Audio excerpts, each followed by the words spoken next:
All right, we're going to move on to the fellow who came out to give us a further info about God and his way.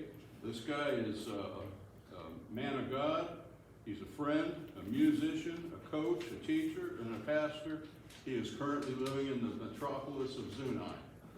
And he brings from there and from above, from God, words for us and his talents that I've really felt impressed with. Pete Atkinson. When I was here about a year ago, and I looked at what I had done, and I realized that I'd written a number of songs since then, so I wanted to do an update on what I had done last time. And the times have been different in the last couple of years as they were in the years previous to last time I was here.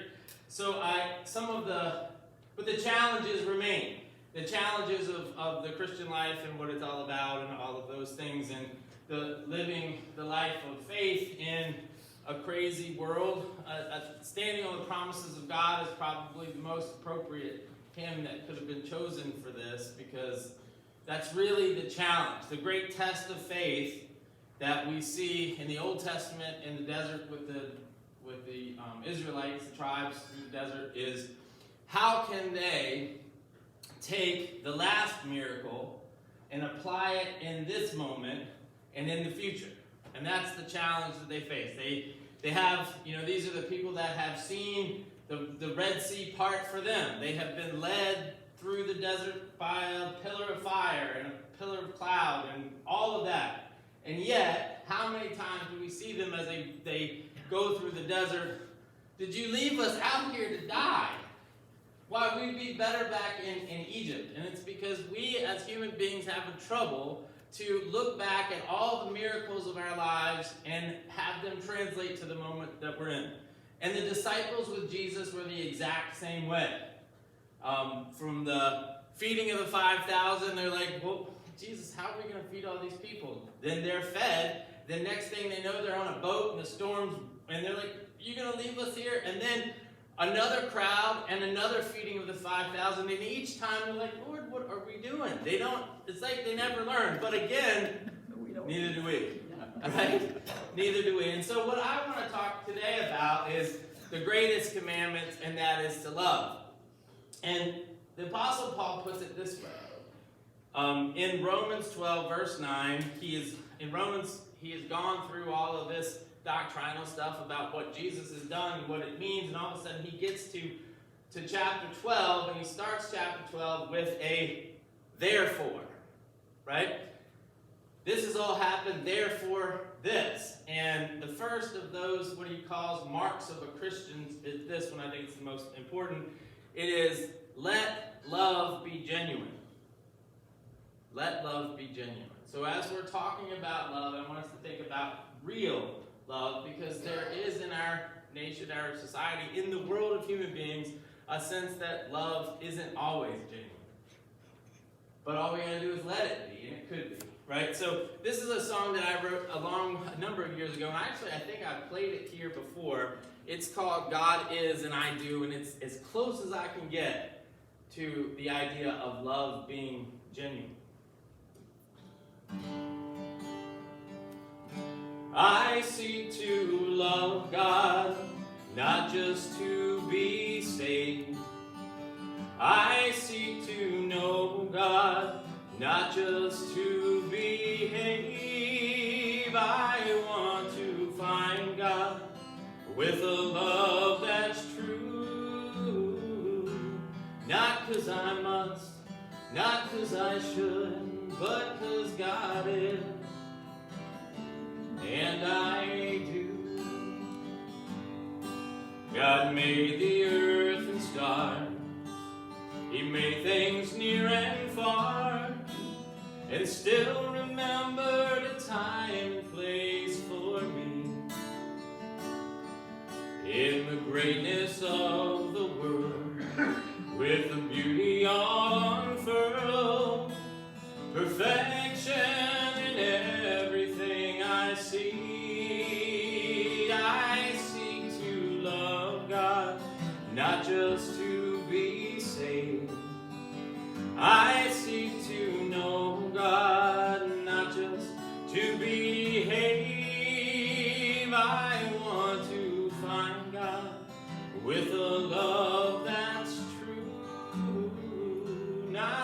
I must, not 'cause I should, but 'cause God is, and I do. God sent to us His Son, again showing us the love that He has for us, simply knows no end. But we don't understand.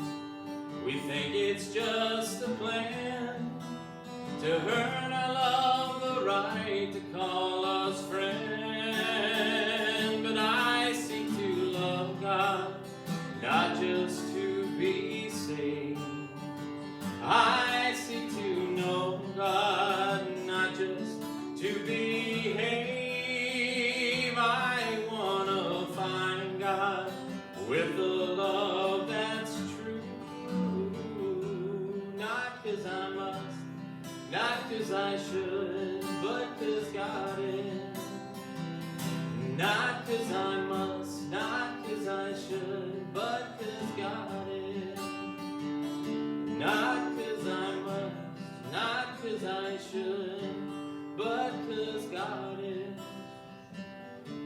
And I do.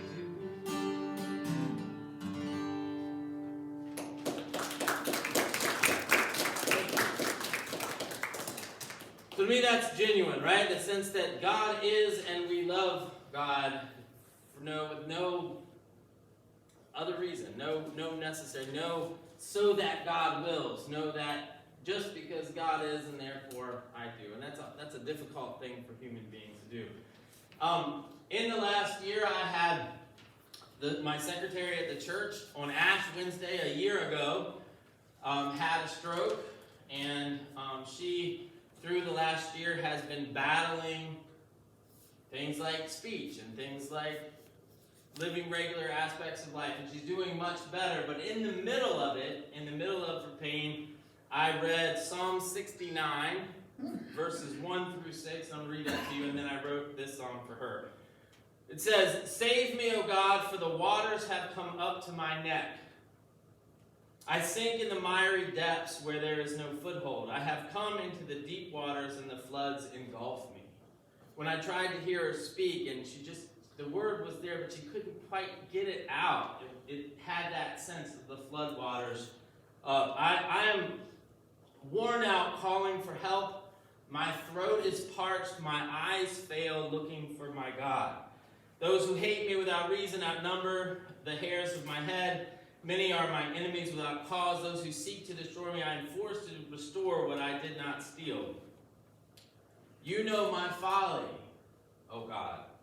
My guilt is not hidden from you. May those who hope in you not be disgraced because of me. O Lord, the Lord Almighty, may those who seek you not be put to shame because of me, O God of Israel. Psalm 69 goes on to come to a real point of redemption and salvation, and I thought it really did speak to where she was and the battles that she was facing.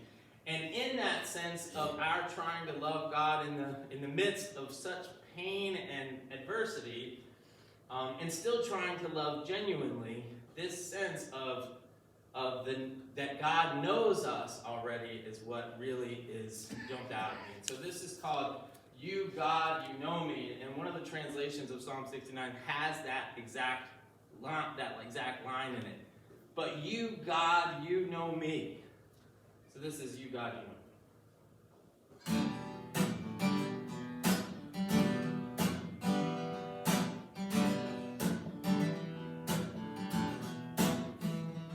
The waters rage inside me, my body seems out of control. The miry depths are raging, and I struggle for my very soul. I've fallen in deep waters, floods of doubt and fear still rage. My voice falters from screaming, my throat is dry. It's a silent cave. Frustration overwhelms me. Each day brings new strength, new struggles and new challenges. I feel I cannot face the pain. I look for you, God. My eyes fail, seeing nothing there. A broken heart seeking something. In vain I search.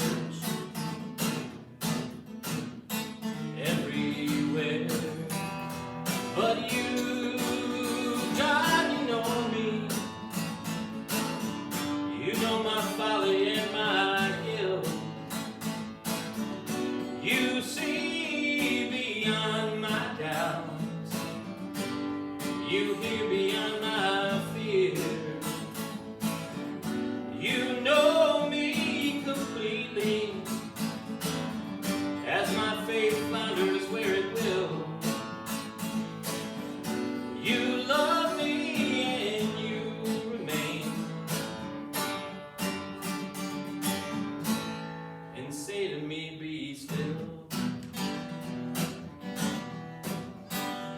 You calm the stormy waters, you silence the wind and rain. I struggled before and back then, I knew you knew my pain. Can such things still be, Lord? This time seems so much worse. I wonder about your blessings when inside I feel nothing but your curse. But you, God, you know me.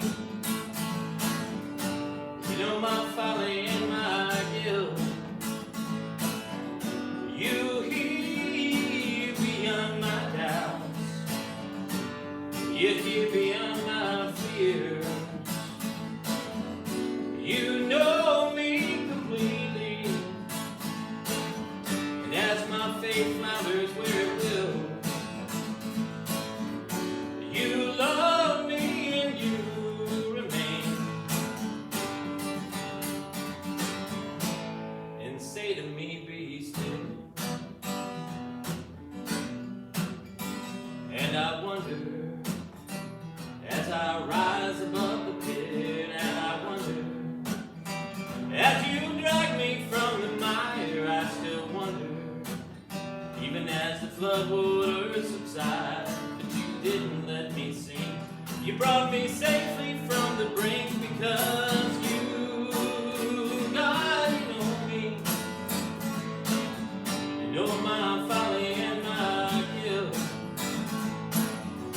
You see beyond my doubt. You hear beyond my fear. You know me completely. And as my faith flounders where it will, you love me and you remain. And you say to me, be still.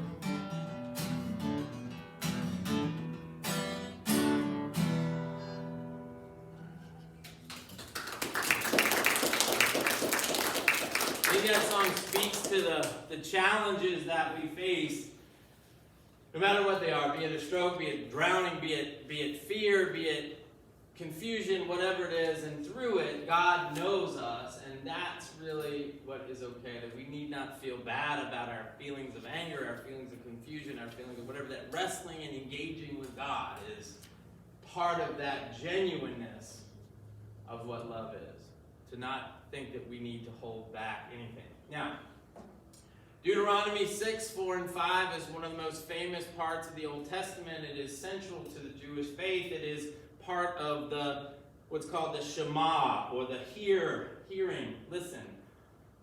Hear, O Israel, the Lord our God, the Lord is one.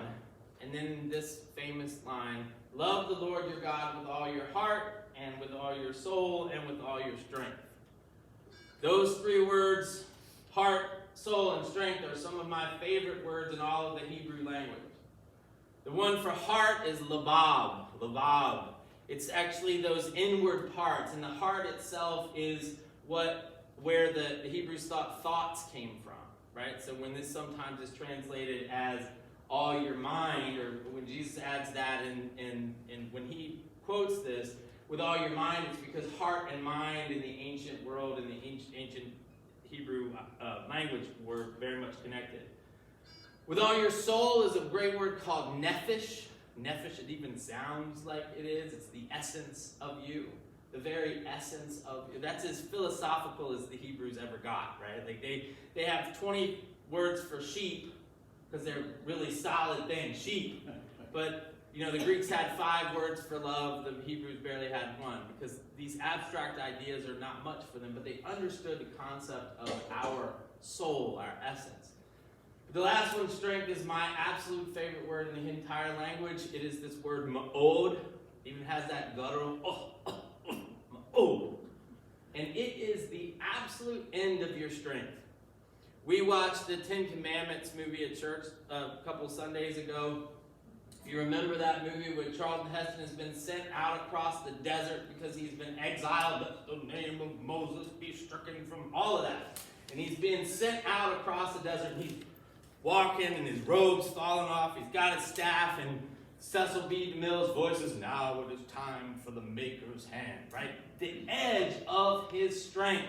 He cannot take another step, and he falls at the foot. He hears the little bell, and the bell denotes there's a lamb there, and there's a well there, and he's filled with strength. The end of his strength, and then God takes over. That's what ma'od is. So we think about our inward parts, Labab, our essence, our spiritual thing that's around us, and then the very end of our effort. I wrote this song last week, actually. It was last week. Ash Wednesday, I think it was. I wrote it on Ash Wednesday morning because I needed a song for Ash Wednesday service and I didn't have one. It's like, I'm going to write it.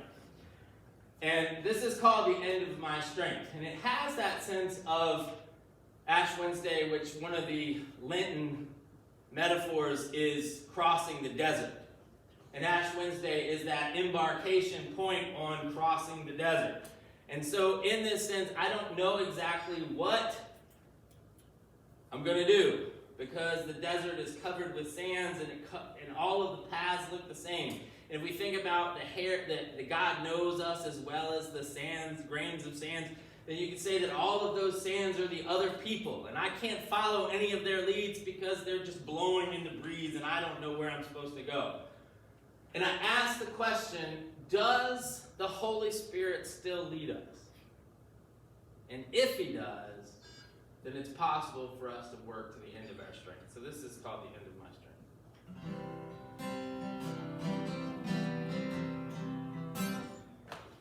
Wrong key. Hold on. I gotta make it fancy. I can't just do it in C. Yeah. There we go. I stand here at the gates where deserts stretch out ahead. This sand is all that is, and blows upon the wind to cover the path that I could follow. I pause here at the gates where deserts stretch out ahead. Am I just all that is? Or does this blowing wind still lead me on paths that I should follow? Fill me, Lord, with the air my body needs to journey onward.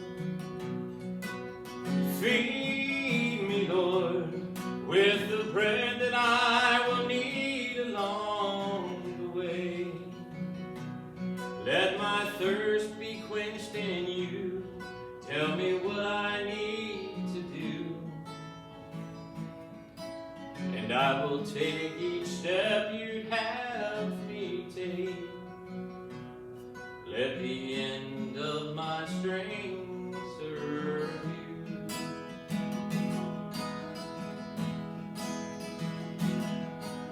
Just one step beyond this gate, I'll be tested beyond myself. If I am all that is, I'll surely fail. My fear will come, my feet will falter. But if I have you deep within, I can reach beyond myself. For I'm not all that is. I can do all things because I hold your love within me. Fill me, Lord, with the air my body needs to journey onward. Feed me, Lord, with the bread that I will need along the way. Let my thirst be quenched Tell me what I need to do, and I will take each step you'd have me take. Let the end of my strength serve you. The love I found in you tells me all I need to do, to love you with my body, mind, and soul. Let the end of my strength, the end of my strength, let for the beginning and the end of my strength is you.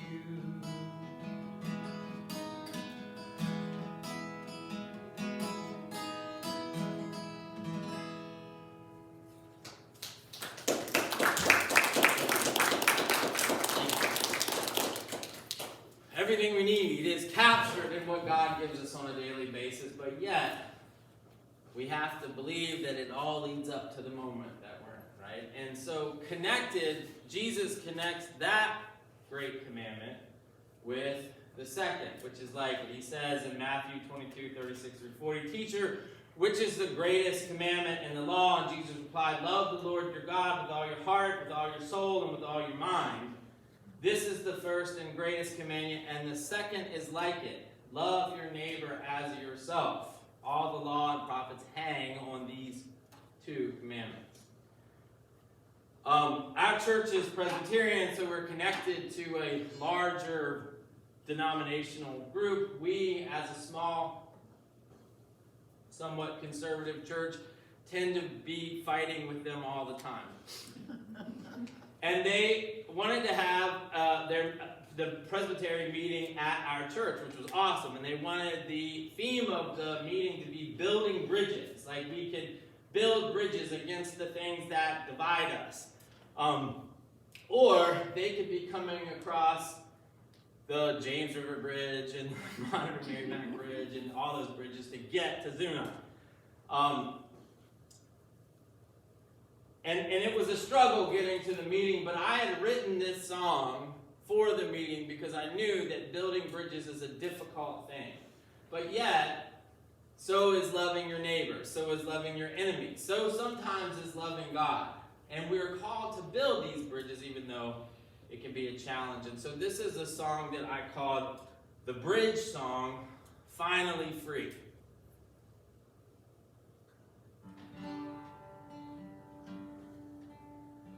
I've seen bridges standing over troubled water. That's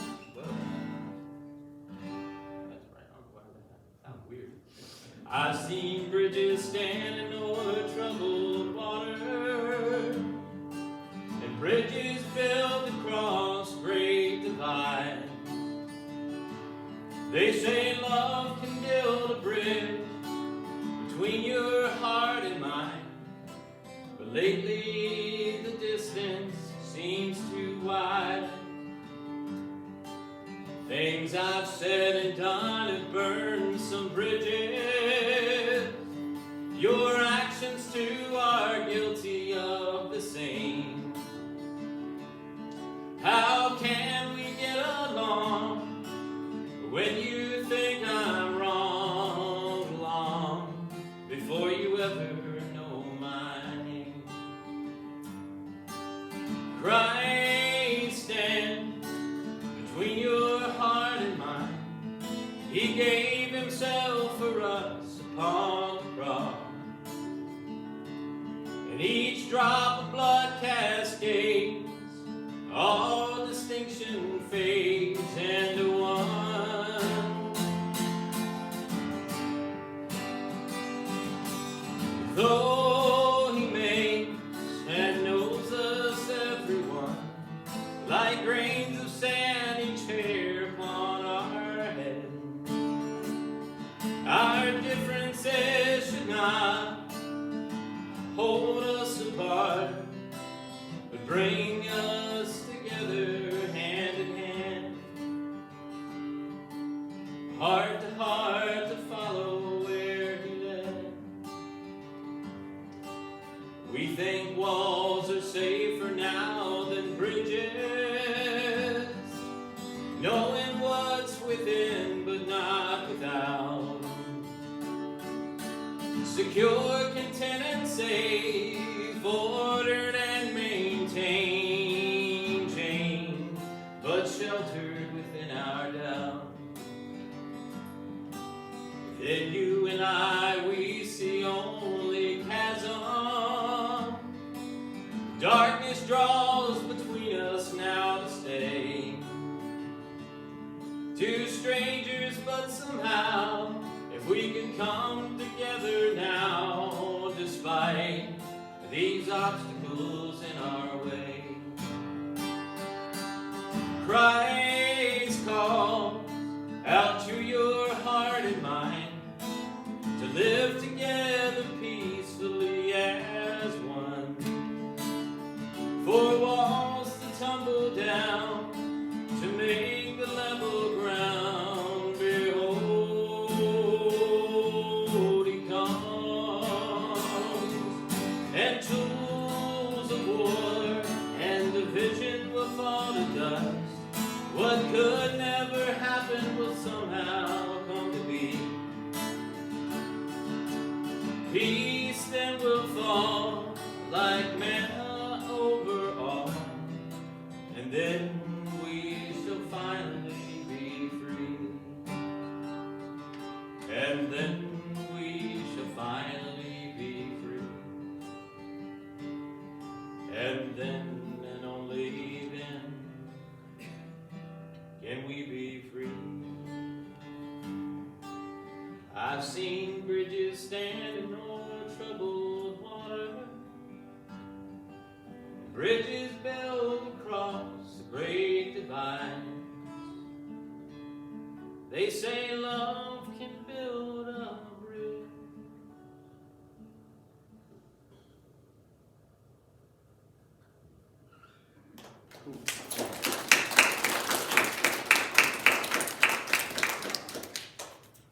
That's what I hoped that meeting was to be about, and we fought and clawed and made it be that. It was awesome.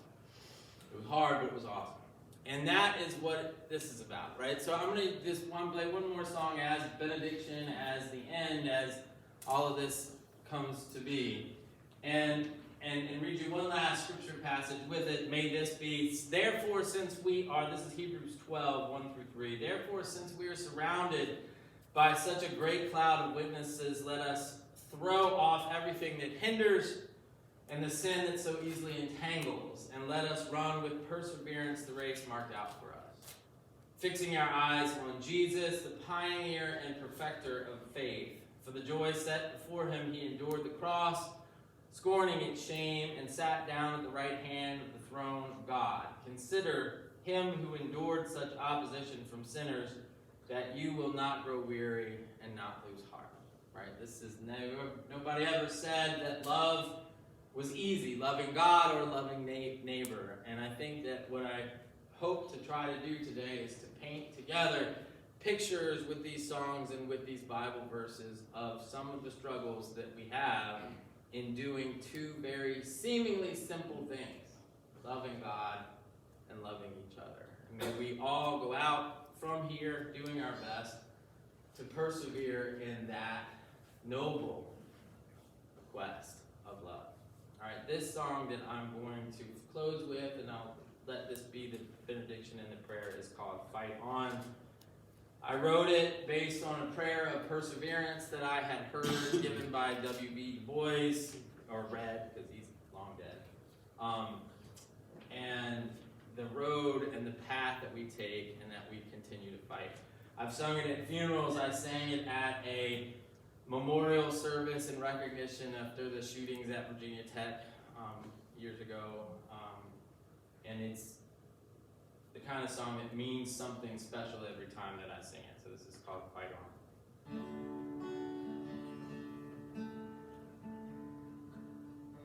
When the road gets rough and the path grows weary, we must find a way to fight on. Though the world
Take the strength and fight on, though it's hard and the road is long. Fight on, fight on, fight on. Though evil blocks your way, drop to your knees and pray. God's presence will come to you at last. Take the strength and fight on, though it's hard, oh so long. Fight on, fight on, fight on, fight on, fight on, fight on, fight on, fight on, fight on.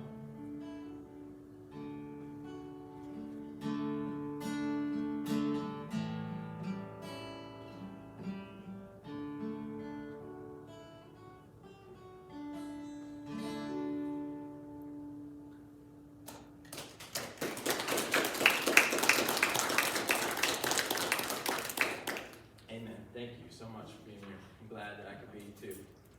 Thank you.